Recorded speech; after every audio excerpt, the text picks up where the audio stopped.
ചെമ്പനീർ പൂവിൻ്റെ നാളത്തെ എപ്പിസോഡിൻ്റെ വിശേഷങ്ങളിലോട്ട് എല്ലാവർക്കും സ്വാഗതം.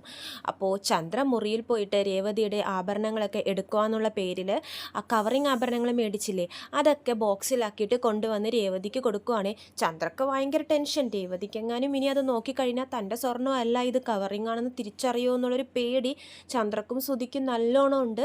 അപ്പോൾ രേവതി ഇങ്ങനെ ഓരോ ആഭരണങ്ങൾ എടുത്തിട്ട് ഇങ്ങനെ സൂക്ഷിച്ച് നോക്കുവാണ്, പെട്ടിയും ബോക്സും തുറന്നിട്ട്. അപ്പോൾ ചന്ദ്രക്ക് ഇങ്ങനെ ടെൻഷൻ കയറി വരുന്നു. അപ്പോൾ ചന്ദ്ര ചോദിക്കുന്നുണ്ട്, എന്താടി നീ നോക്കുന്നത്? നിന്റെ ആഭരണങ്ങളൊന്നും ഞാൻ എടുത്തിട്ടില്ല എന്ന് പറയുവാണ്.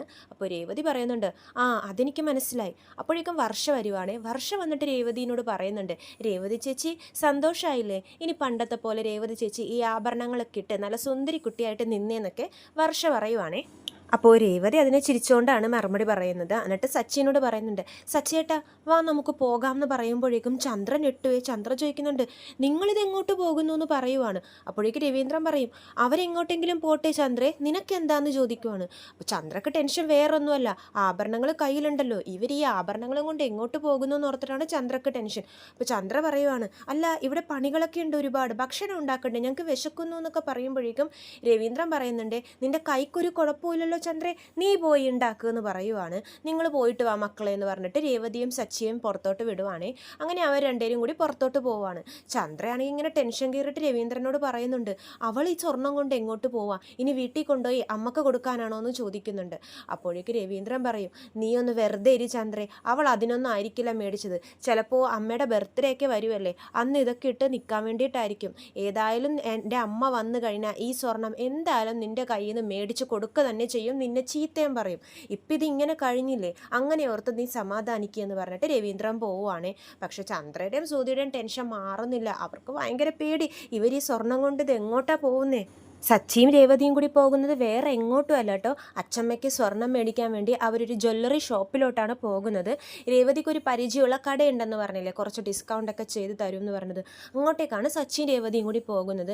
അപ്പോൾ അവിടെ എത്തുമ്പോഴേക്കും സച്ചി ചോദിക്കുന്നുണ്ട്, രേവതി ഇവിടെ നമ്മൾ അച്ചമ്മക്ക് കൊടുക്കാൻ വിചാരിച്ച പോലത്തെ മാലയൊക്കെ ഉണ്ടാവും എന്ന് പറയുമ്പോഴേക്കും രേവതി പറയുന്നുണ്ട്, എൻ്റെ സച്ചിയേട്ടാ ഇത് നല്ല കടയാണ്, ഇവർക്ക് കുറേ ബ്രാഞ്ചസ് ഒക്കെ ഉണ്ട്, എൻ്റെ കല്യാണത്തിനും ഇവിടം തന്നെയാണ് സ്വർണം മേടിച്ചതെന്നൊക്കെ പറയുന്നുണ്ട്.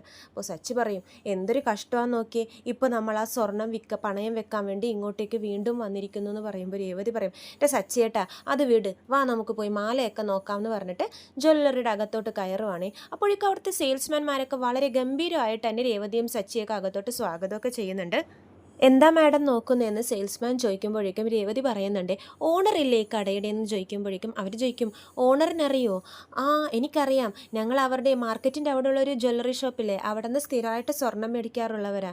അദ്ദേഹം ഇല്ലേന്ന് ചോദിക്കുമ്പോഴേക്കും പുറത്ത് പോയിരിക്കുക എന്നുള്ള മറുപടിയാണ് ഈ സെയിൽസ്മാൻ പറയുന്നത്. ഞാൻ അദ്ദേഹത്തിൻ്റെ അനിയനാ, നിങ്ങൾക്ക് ആവശ്യമുള്ളത് നോക്കിക്കോളൂ, ഇപ്പോൾ വരും ഓണർ എന്നൊക്കെ പറഞ്ഞിട്ട് അവർ രേവതിയും സച്ചി അവിടെ ഇരുത്തിയിട്ട് എന്താ ആവശ്യം എന്നൊക്കെ ചോദിക്കുവാണ്. അപ്പോൾ സച്ചിൻ രേവതിയും കൂടി പറയുന്നുണ്ട്, ഒരു ഡബിൾ ലെയറിൻ്റെ മാല വേണം എന്നൊക്കെ പറയുവാണ്. അപ്പോൾ അവരതെടുത്ത് കാണിക്കുന്നുണ്ട്. സച്ചിൻ രേവതിയും കൂടി മാലകളൊക്കെ ഇങ്ങനെ നല്ലോണം നോക്കുവാണ്. കൂട്ടത്തിൽ ഏറ്റവും നല്ല ഭംഗിയുള്ള മാല തന്നെയാണ് അച്ചമ്മക്ക് നോക്കുന്നത്. കാരണം സച്ചിക്കും രേവതിക്കും ഏറ്റവും പ്രിയപ്പെട്ട ഒരാളാണല്ലോ അച്ചമ്മ. അച്ചമ്മക്ക് കൊടുക്കുമ്പോൾ നല്ല സ്പെഷ്യൽ ആയിട്ടുള്ള നല്ല വെറൈറ്റി മോഡൽ തന്നെ കൊടുക്കണം എന്ന് അവർക്ക് ഭയങ്കര ആഗ്രഹമാണ്. അപ്പോൾ രേവതി ഒരെണ്ണം കാണിക്കുമ്പോൾ സച്ചി വേറെ ഒരെണ്ണം കാണിക്കും. എന്നിട്ട് ഒരെണ്ണം എടുത്തിട്ട് സച്ചി രേവതിയുടെ കഴുത്തിൽ വെച്ച് നോക്കുന്നുണ്ട്. അപ്പോൾ രേവതി പറയുന്നുണ്ട്, സച്ചിയേട്ടാ ഇത് അച്ചമ്മക്കല്ലേ, എനിക്കല്ലല്ലോ എന്ന് പറയുമ്പോഴേക്കും സച്ചി പറയും, രേവതി നിനക്ക് വെച്ചിട്ട് എങ്ങനെയുണ്ടെന്ന് നോക്കട്ടെ, നിനക്ക് നല്ല ഭംഗിയുണ്ടെങ്കിൽ അച്ചമ്മക്കും അത് ഭംഗിയുണ്ടാവും എന്നൊക്കെ പറഞ്ഞിട്ട് സച്ചി നോക്കുവാണ് ഈ ചെയിന്. എന്നിട്ട് ഒരെണ്ണം സെലക്ട് ചെയ്യുന്നുണ്ട്. അത് രണ്ടുപേർക്കും വളരെയധികം ഇഷ്ടമാവുന്നുണ്ട്. എന്നിട്ട് പറയും, ചേട്ടാ ഇത് മതി, ഇത് ഞങ്ങൾ സെലക്ട് ചെയ്തിരിക്കുക, ഇതെടുത്തോ എന്നൊക്കെ പറഞ്ഞിട്ട് കൊടുക്കുന്നുണ്ട്. അപ്പോൾ ജ്വല്ലറിയിൽ ആൾ പറയുന്നുണ്ട്, ഇതൊരു 2.5 പവൻ വരും മാഡം, ഒരു 2 ലക്ഷത്തിൻ്റെ മേലെ വരും പൈസ എന്നൊക്കെ പറയുമ്പോഴേക്കും സച്ചി പറയുന്നുണ്ട്, ഞങ്ങൾ ഞങ്ങളുടെ കയ്യിലുള്ള സ്വർണം കൊടുത്തിട്ട് മേടിക്കാൻ വേണ്ടിയിട്ടാണ്. അപ്പോൾ രേവതി പറയും, സച്ചിയേട്ടാ എൻ്റെ ഒരു ചെയിനും വളയും കൊടുത്താൽ മതിയാവും അപ്പോൾ ഈ മാല എടുക്കാൻ വേണ്ടിയിട്ട്. അപ്പോൾ സച്ചി പറയുന്നുണ്ട്, അന്ന് എടുക്ക് രേവതി, നമുക്ക് കൊടുക്കാം എന്നൊക്കെ പറഞ്ഞിട്ട് രേവതിയുടെ കയ്യിലുള്ള ആ സ്വർണം അവിടെയുള്ള സെയിൽസ്മാനെ ഏൽപ്പിക്കുവാണേ. അപ്പോൾ അയാൾ അതിങ്ങനെ സൂക്ഷിച്ച് നോക്കുവാണ്. അയാൾക്കത് കണ്ടപ്പോൾ തന്നെ മനസ്സിലായി ഇത് ഒറിജിനൽ സ്വർണ്ണമല്ലെന്ന്. പക്ഷേ ഇവരോട് പറഞ്ഞില്ല, വേറൊരാളെ ഏൽപ്പിക്കുവാണ് പറയുവാണേ, എടോ ഇതൊന്നും ഇതിൻ്റെ ക്വാളിറ്റിയൊക്കെ ഒന്ന് ചെക്ക് ചെയ്തിട്ട് വാന്ന് പറഞ്ഞിട്ട് രേവതി തന്ന സ്വർണ്ണാഭരണങ്ങൾ അങ്ങോട്ടേക്ക് കൊണ്ടുപോവാണ്. അപ്പോഴേക്കും സച്ചിക്കും രേവതിക്കും കുടിക്കാൻ ഓരോ കോഫിയൊക്കെ കൊണ്ടുവന്ന് കൊടുക്കുന്നുണ്ട്. സച്ചിയാണെങ്കിലോ ലക്ഷക്കണക്കിന് സ്വർണ്ണമെല്ലാം മേടിക്കുന്നതെന്ന് പറഞ്ഞിട്ട് കാപ്പി കൊള്ളില്ല, എന്തൊരു കാപ്പിയാടോ താൻ കൊണ്ടുവന്നിരിക്കുന്നത്, തരുമ്പോൾ നല്ലൊരു കോഫി തന്നൂടെ എന്നൊക്കെ പറഞ്ഞിട്ട് ആ കോഫിക്കാരനെ ചീത്തയൊക്കെ പറയുന്നുണ്ട്.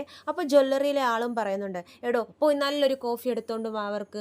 അപ്പോൾ രേവതി പറയും, എന്തിനാ സച്ചിയേട്ടാ ഇങ്ങനെ കോഫി കൊള്ളില്ല എന്നൊക്കെ പറയുന്നതെന്ന് പറയുമ്പോൾ സച്ചി മറുപടി പറയുന്നത്, രേവതി പിന്നെ ഞങ്ങൾ ലക്ഷക്കണക്കിന് രൂപയുടെ സ്വർണ്ണങ്ങളല്ലേ മേടിക്കുന്നത്, അപ്പോൾ ഒരു നല്ല കോഫിയെങ്കിലും അവർക്ക് തന്നൂടെ എന്നൊക്കെ പറയുവാണേ. അപ്പോഴേക്കും നമ്മുടെ സ്വർണം ചെക്ക് ചെയ്യാൻ പോയ ആൾ വന്നിട്ട് പയ്യെ സെയിൽസ്മാൻ്റെ ചെവി പറയുന്നുണ്ട്, സാർ ഇത് കണ്ടിട്ട് ഒറിജിനൽ സ്വർണം പോലെയൊന്നും തോന്നുന്നില്ല, കവറിങ് ആഭരണങ്ങളാണെന്നാണ് തോന്നുന്നത്, ഞാൻ നല്ലോണം പരിശോധിച്ചു എന്നൊക്കെ ചെവിയിൽ വന്ന് പറയുന്നുണ്ട്. സച്ചിൻ രേവതിയും ഇതൊന്നും അറിയാതെ അവിടെ കോഫിക്ക് വേണ്ടി തല്ലുപിടിക്കുവാണ്. അപ്പോഴേക്കും ജ്വല്ലറിയിലെ സെയിൽസ്മാൻ്റെ ദേഷ്യം വന്നിട്ട് പറയുന്നുണ്ട്, എഴുന്നേക്കടോ എന്ന് പറയുവാണ്. സച്ചിൻ രേവതിയും കാര്യം അറിയാതെ അവിടെ നിന്ന് എഴുന്നേക്കുന്നുണ്ട് കസേരയിൽ നിന്ന്. എന്താ സാർ എന്തു പറ്റിയെന്ന് പറയുവാണ്. പറയും, നിങ്ങളെന്താ ആൾക്കാരെ പറ്റിക്കാൻ നോക്കുവാണോ, രാവിലെ തന്നെ ഭാര്യയും ഭർത്താവും കൂടി ഇറങ്ങിയിരിക്കുക. അപ്പോഴേക്ക് രേവതി ചോദിക്കും, എന്താ സാർ എന്താ പ്രശ്നം. സച്ചിക്ക് അയാളുടെ സംസാരം കേൾക്കുമ്പോൾ നല്ല ദേഷ്യം ഇങ്ങനെ കയറി വരുവാണേ. അപ്പോൾ സെയിൽസ്മാൻ പറയുന്നുണ്ട്, പിന്നെ കവറിങ് ആഭരണങ്ങൾ തന്നിട്ട് ഇവിടെ നിന്ന് ഒറിജിനൽ സ്വർണം കൊണ്ടുപോകാമെന്ന് വിചാരിച്ചോ, അതിനും കാപ്പിക്ക് വേണ്ടി ഒരു തല്ലുപിടുത്തവും, കാപ്പി കൊള്ളില്ലെന്ന്, നിങ്ങൾ തന്നെ ആൾക്കാർ ശരിയല്ല, എന്നിട്ട് പറ്റിക്കാൻ വേണ്ടി രാവിലെ തന്നെ കടയിലോട്ട് ഇറങ്ങിയിരിക്കുക, എവിടെ നിന്ന് കെട്ടിയും പറിച്ചും വന്നിരിക്കുക എന്നൊക്കെ പറഞ്ഞിട്ട് ഭയങ്കര മോശം വർത്താനമാണ് ഈ സെയിൽസ്മാൻ പറയുന്നത്. അപ്പോഴേക്കും സച്ചിക്ക് ദേഷ്യം വന്നിട്ട് പറയുന്നുണ്ട്, ദേ മര്യാദക്ക് സംസാരിച്ചോ, ഞങ്ങൾ നല്ല ഒറിജിനൽ സ്വർണ്ണമാണ് നിങ്ങൾക്ക് തന്നിരിക്കുന്നത്, അല്ലാതെ കവറിങ് ആഭരണങ്ങളൊന്നും അല്ല എന്ന് സച്ചി പറയുന്നുണ്ട്.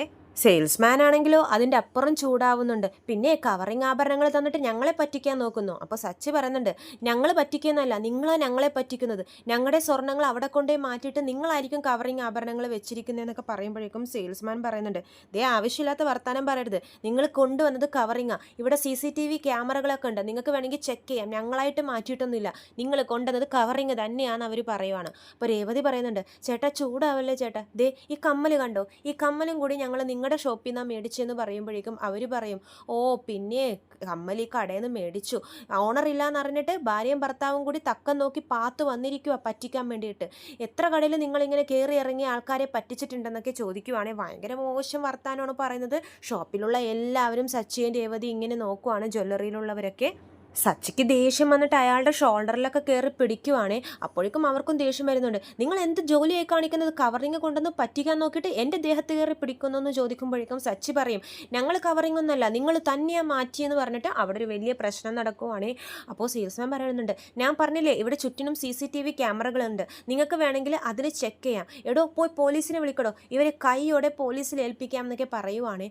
അപ്പോഴേക്കും രേവതി പറയുന്നുണ്ട്, ചേട്ടാ പ്രശ്നമാക്കല്ലേ, ഞങ്ങൾ സ്വർണ്ണാഭരണങ്ങൾ തന്നെയാണ് കൊണ്ടുവന്നത്, പക്ഷെ അതെങ്ങനെ കവറിങ് ആയെന്ന് ഞങ്ങൾക്ക് തന്നെ അറിയില്ല എന്ന് പറയുവാണ് രേവതി. പക്ഷെ കടക്കാർ വിട്ടുകൊടുക്കുന്ന ഭാവമില്ല. അവർ പറയുന്നുണ്ട്, നിങ്ങളെപ്പോലെ കുറേ ആൾക്കാരെ ഞങ്ങൾ കണ്ടിട്ടുണ്ട്, നിങ്ങളൊന്നും പറയാനൊന്നും നിൽക്കണ്ട, എടോ താൻ പോയി ആ പോലീസിനെ ഇപ്പം തന്നെ വിളിക്കുമെന്ന് പറയുമ്പോൾ സച്ചി പറയും, ആ നിങ്ങൾ വിളിക്ക്, ഞങ്ങൾ കള്ളത്തരമൊന്നും ചെയ്തിട്ടില്ല, കള്ളത്തരം ചെയ്തവർ പേടിച്ചാൽ പോരെ, നിങ്ങൾ ധൈര്യമായിട്ട് വിളിച്ചോ എന്നൊക്കെ പറയുവാണേ. പക്ഷെ രേവതി പറയുന്നുണ്ട്, സാർ പ്ലീസ് സാർ, ഞങ്ങൾക്കറിയില്ല ഇതെങ്ങനെ കവറിങ് ആഭരണങ്ങളായിന്ന്, എന്താ ഞങ്ങൾക്ക് അറിയാൻ പാടില്ല, ഇവിടെ ചുറ്റിനും CCTV ക്യാമറകളുണ്ട്, ഞങ്ങൾ കൊണ്ടുവന്ന സ്വർണം ചെക്ക് ചെയ്യുമെന്നൊക്കെ, അങ്ങനെ അറിഞ്ഞു വെച്ചും കൊണ്ട് ഞങ്ങൾ ഈ കവറിങ് ആഭരണങ്ങൾ എടുത്തുകൊണ്ടും വരുമോ, ഞങ്ങൾക്കറിയില്ലായിരുന്നു സാർ ഇത് കവറിങ് ആണെന്നൊക്കെ പറയുമ്പോഴേക്കും രേവതി പറഞ്ഞ നേരത്തെ ആ ഓണർ ഉണ്ടല്ലോ രേവതിക്ക് പരിചയമുള്ള അയാൾ വരുവാണേ. അയാൾ വന്നിട്ട് പറയുന്നുണ്ട്, എന്താ ഇവിടെ പ്രശ്നം, എന്താ ഇവിടെ ഒച്ചയും ബഹളം എന്നൊക്കെ ചോദിക്കുമ്പോഴേക്കും രേവതി പറയും, സാർ ഞങ്ങൾ കൊണ്ടുവന്ന സ്വർണ്ണങ്ങൾ പണയം വെക്കാൻ വന്നിട്ട് അത് കവറിങ് ആണെന്നാണ് പറയുന്നതെന്ന് പറയുമ്പോഴേക്കും ആ ഓണർ സ്വർണ്ണങ്ങളൊക്കെ നോക്കുവാണേ. എന്നിട്ട് പറയുന്നുണ്ട്, രേവതി മോളെ ഇത് കവറിങ്ങാ, കാണുമ്പോൾ തന്നെ അറിയില്ലേ എന്ന് പറയുവാണേ. അപ്പോഴേക്കും ഈ ഓണറിൻ്റെ അനിയൻ ചോദിക്കുന്നുണ്ട്, ചേട്ടൻ അറിയാവോ ഇവരെ? ആ പിന്നെ എനിക്കറിയാം, എൻ്റെ മറ്റേ ഷോപ്പിൽ എപ്പോഴും പൂ കൊണ്ടുവരുന്ന കുട്ടിയാണ്. എന്താ മോളെ എന്താ ഇത് പറ്റിയെന്ന് ചോദിക്കുമ്പോഴേക്കും സച്ചി പറയുന്നുണ്ട്, സാർ ഞങ്ങൾക്കൊന്നും പറ്റിയിട്ടില്ല, ഞങ്ങൾ സ്വർണം തന്നെയാണ് കൊണ്ടുവന്നത്, നിങ്ങൾ ഇവിടെ നിന്ന് മാറ്റിയതാണെന്ന് പറയുമ്പോഴേക്കും ഓണർ പറയുന്നുണ്ട്, ഞങ്ങൾക്കതിൻ്റെ ആവശ്യമൊന്നുമില്ല, ഞങ്ങൾ നല്ല സത്യസന്ധതയോടെയാണ് ഈ ഷോപ്പൊക്കെ നടത്തുന്നത്, ഒരു ഫ്രോഡ് പണിയും ഞങ്ങൾക്ക് കാണിക്കേണ്ട ഒരാവശ്യവും ഇല്ല എന്ന് പറയുവാണ്. ഞങ്ങളുടെ കടയ്ക്ക് ഒരു പേരുണ്ട്, ആ പേര് ഞങ്ങൾ ഒരിക്കലും നശിപ്പിക്കില്ല എന്നൊക്കെ പറയുവാണേ. അപ്പോഴേക്കും സച്ചി പറയുന്നുണ്ട്, പിന്നെ ഞങ്ങളുടെ സ്വർണ്ണങ്ങൾ എങ്ങനെ കവറിങ് ആയിട്ട് മാറിയെന്ന് ചോദിക്കുവാണ്. അപ്പോഴേക്കും ഓണർ ചോദിക്കുന്നുണ്ട്, നിങ്ങൾ കൊണ്ടുവന്നത് സ്വർണം തന്നെയാണെന്ന് നിങ്ങൾക്ക് ഉറപ്പുണ്ടോ എന്ന് ചോദിക്കുവാണേ. ആ ചോദ്യം കേൾക്കുമ്പോഴേക്കും സച്ചിയും രേവതിയും ഒന്ന് പരിങ്ങുവാണേ. കാരണം അവർക്ക് കാര്യം മനസ്സിലായി, രേവതിയുടെ സ്വർണം ഇത്രയും നാൾ സൂക്ഷിച്ചത് ചന്ദ്രയുടെ അലമാരിയിലാണല്ലോ. അപ്പോൾ സച്ചി ഒന്നും മിണ്ടുന്നില്ല, ഇങ്ങനെ ആലോചിക്കുവാണേ. അപ്പോൾ ഓണർ ചോദിക്കുന്നുണ്ട്, എന്താ രേവതി ഇത്, രേവതി ഇങ്ങനെയൊന്നും ചെയ്യുന്ന പെണ്ണല്ലല്ലോ എന്ന് പറയുമ്പോഴേക്കും രേവതി പറയുന്നുണ്ട്, എനിക്കും അറിയില്ല സാർ എന്താ സംഭവിച്ചതെന്ന്, ഞങ്ങൾ സ്വർണ്ണമാണെന്ന് കരുതി എടുത്തുകൊണ്ട് വന്നതാന്ന് പറയുവാണ്. സച്ചി ഒരു മറുപടിയും പറയുന്നില്ല. സച്ചിക്ക് ഏതാണ്ട് കാര്യങ്ങളൊക്കെ മനസ്സിലായി. സച്ചി ഇങ്ങനെ ഒന്നും മിണ്ടാതെ നിൽക്കുവാണ്. അപ്പോൾ ആ അനിയൻ പറയുന്നുണ്ട്, ചേട്ടാ ഇപ്പം തന്നെ പോലീസിനെ വിളിക്കുക, ഇവരെ എന്തിനാ ഇങ്ങനെ സംസാരിച്ചുകൊണ്ട് നിർത്തിപ്പിച്ചിരിക്കുന്നേ, ഈ കള്ളനെയും കള്ളിയെയും ഇപ്പം തന്നെ പിടിച്ച് പോലീസിൽ ഏൽപ്പിക്കണം എന്ന് പറയുമ്പോഴേക്കും ഓണർ പറയുന്നുണ്ട്, ഏയ് വേണ്ടടാ, എനിക്കറിയാവുന്ന കുട്ടിയാ, ഇവൾ അറിഞ്ഞുകൊണ്ട് ഇങ്ങനെ ഒരു തെറ്റ് ചെയ്യുമെന്ന് ഞാൻ ഒരിക്കലും വിചാരിക്കുന്നില്ല. രേവതി, ഇനി നീ സ്വർണ്ണങ്ങൾ കൊടുക്കാൻ പോകുമ്പോഴേക്കും നിങ്ങൾ തന്നെ ഒന്ന് നല്ലോണം ചെക്ക് ചെയ്തിട്ടൊക്കെ കൊണ്ടുപോവാം, അപ്പോൾ ഇങ്ങനത്തെ പ്രശ്നങ്ങളൊന്നും ഉണ്ടാവില്ല എന്ന് പറഞ്ഞിട്ട് അവിടെ ഇരിക്കുന്ന കവറിങ് ആഭരണങ്ങൾ എടുത്തിട്ട് രേവതിയുടെ കൈ കൊടുക്കുവാണേ.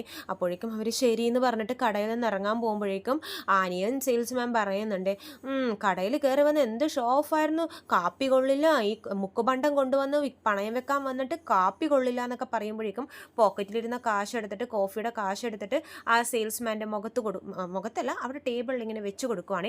ഇന്നാ നിങ്ങളുടെ കോഫിയുടെ കാശ് എന്ന് പറഞ്ഞിട്ട് അവിടെ വെച്ചിട്ട് സച്ചിൻ രേവതിയും കൂടി ആ ജ്വല്ലറിയിൽ നിന്നും ഇറങ്ങുവാണേ. ജ്വല്ലറിയുടെ പുറത്തിറങ്ങിയതും സച്ചി ഇങ്ങനെ ദേഷ്യത്തിൽ നടന്നിട്ട് പോക്കറ്റിൽ നിന്ന് ഫോൺ എടുത്തിട്ട് ഫോൺ ചെയ്യാൻ പോവുകയാണേ. അപ്പോൾ രേവതി ചോദിക്കുന്നുണ്ട്, സച്ചേട്ടൻ ഇത് ആരെയാണ് വിളിക്കാൻ പോകുന്നതെന്ന് പറയുമ്പോൾ സച്ചി പറയുന്നുണ്ട്, ഞാനേ അച്ഛനെയാണ് വിളിക്കാൻ പോകുന്നത്, അച്ഛനോട് ഇപ്പോൾ തന്നെ ഈ കാര്യം പറയണം, ഞങ്ങളുടെ സ്വർണം എങ്ങനെ കവറിങ് ആയി എന്ന് ചോദിക്കാൻ പറയണം എന്ന് പറയുമ്പോഴേക്കും രേവതി പറയും, എന്താ സച്ചേട്ട ഇത്, എന്താ നടന്നതെന്ന് അറിയണേക്ക് മുമ്പ് എന്തിനാ ഇങ്ങനെ ദേഷ്യപ്പെടുന്നേ, വാ സമാധാനപ്പെട്.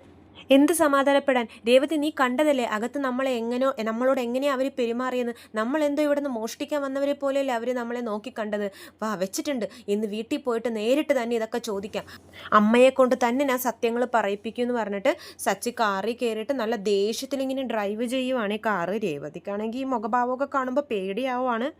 സച്ചി നല്ല ദേഷ്യത്തിൽ പറയുന്നുണ്ട്, പൈസ ഉണ്ടെന്ന് കരുതി വായ വരുന്നതൊക്കെ വിളിച്ചു പറയാവോ, എന്ത് മോശമായിട്ട് അവർ നമ്മളോട് സംസാരിച്ചതെന്ന്, നമ്മൾ എത്ര പ്രാവശ്യം പറഞ്ഞു നമ്മൾ അറിയാതെ സംഭവിച്ച കാര്യമാണെന്ന്. അപ്പോൾ രേവതി പറയുന്നുണ്ട്, സച്ചേട്ടാ വീട് സച്ചേട്ടാ, എത്ര നേരം ഇതന്നെ പറഞ്ഞുകൊണ്ടിരിക്കും, അവരുടെ കടയിൽ ചിലപ്പോൾ ഇതിനു മുമ്പ് ഇതുപോലെ ആരെങ്കിലും കവറിങ് ആഭരണങ്ങൾ കൊണ്ടുവന്ന് വിൽക്കാൻ വേണ്ടിയിട്ടോ പണയം വെക്കാനൊക്കെ വന്നിട്ടുണ്ടാവും, അപ്പോൾ അതുകൊണ്ടായിരിക്കുള്ളൂ അവരങ്ങനെ പെരുമാറിയത്, വിട്ട് സച്ചേട്ടാ എന്ന് പറയുമ്പോഴേക്കും സച്ചി പറയുന്നുണ്ട്, അവരെ പറഞ്ഞിട്ട് കാര്യമില്ല, വീട്ടിലെത്തട്ടെ, വെച്ചിട്ടുണ്ട് ഞാനെന്ന് പറഞ്ഞിട്ട് സച്ചി വീണ്ടും ഡ്രൈവ് ചെയ്യുവാണ് ദേഷ്യത്തിൽ.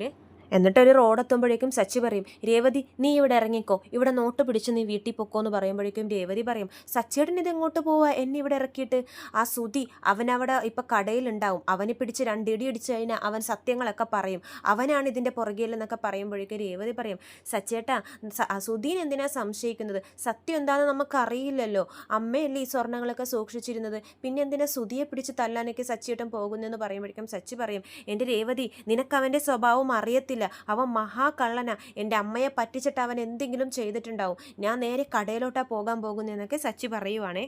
അപ്പോൾ രേവതി പറയുന്നുണ്ട്, ഇല്ല സച്ചിയേട്ടാ ഞാൻ എവിടെ ഇറങ്ങിയില്ല, ഞാൻ സച്ചിയേട്ടൻ്റെ കൂടെ തന്നെ ഈ കാറിൽ തന്നെ ഇരിക്കുമെന്ന് പറയുവാണ്. അപ്പോൾ സച്ചി പറയും, രേവതി നീ ഇറങ്ങ്, എനിക്കിതിൻ്റെ സത്യാവസ്ഥ അറിയണമെന്ന് പറയുമ്പോൾ രേവതി പറയും, എൻ്റെ സച്ചിയേട്ടാ ഇപ്പോഴാണ് വീട്ടിൽ മുറി പ്രശ്നം ഒഴിഞ്ഞിട്ടൊന്ന് സമാധാനത്തോടെ പോകുന്നത്, കുറച്ച് നാളായിട്ട് വീട്ടിൽ പ്രശ്നങ്ങളൊന്നുമില്ല, ഇനി ഇതും പറഞ്ഞ് വീണ്ടും ഒരു പ്രശ്നം ഉണ്ടാക്കല്ലേ സച്ചിയേട്ടാ എന്ന് പറയുമ്പോഴേക്കും സച്ചി പറയും, നീ എന്താ രേവതി ഈ പറയുന്നത്, അപ്പോൾ പിന്നെ നമ്മുടെ സ്വർണ്ണത്തിന് എന്താ സംഭവിച്ചതെന്ന് നമുക്കറിയണ്ടേന്ന് പറയുമ്പോഴേക്കും രേവതി പറയും, അറിയണം സച്ചിയേട്ടാ, പക്ഷെ ഒരു 2 ദിവസം കഴിഞ്ഞിട്ട് മതി, നാളെ അച്ഛമ്മ ബർത്ത്ഡേ ആഘോഷിക്കാൻ വേണ്ടിയിട്ട് നമ്മുടെ വീട്ടിലോട്ട് വരുമല്ലേ, ഒരുപാട് പ്രതീക്ഷകളോടെയും സന്തോഷത്തോടെയും വരുമായിരിക്കും, നമ്മളിതും പറഞ്ഞൊരു പ്രശ്നം ഉണ്ടാക്കി കഴിഞ്ഞാൽ അത് ആ പിറന്നാൾ ആഘോഷത്തിനെ ബാധിക്കും, അച്ഛമ്മയുടെ പിറന്നാളൊക്കെ കഴിയട്ടെ, നമുക്ക് എന്നിട്ട് ഇതിനെപ്പറ്റി ചോദിക്കാം എന്നൊക്കെ രേവതി പറയുവാണേ.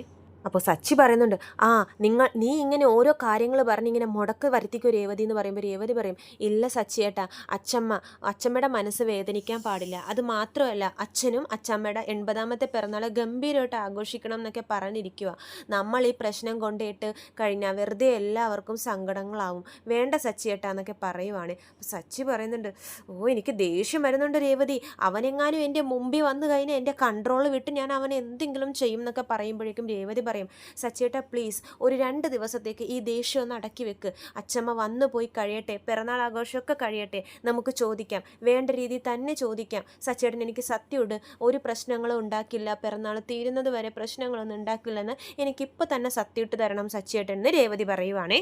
സച്ചി സമ്മതിക്കില്ല. സച്ചി പറയുന്നുണ്ട്, എനിക്ക് സത്യമൊന്നും ഇടാൻ പറ്റത്തില്ല, എനിക്ക് വായെ തോന്നുന്നത് എന്താണോ, എനിക്ക് ചെയ്യാൻ തോന്നുന്നത് എന്താണോ അതപ്പം തന്നെ ഞാൻ ചെയ്യുമെന്ന് പറയുമ്പോഴേക്കും രേവതി സച്ചിയുടെ കൈയെടുത്ത് രേവതിയുടെ തലയിൽ വെക്കുവാണേ.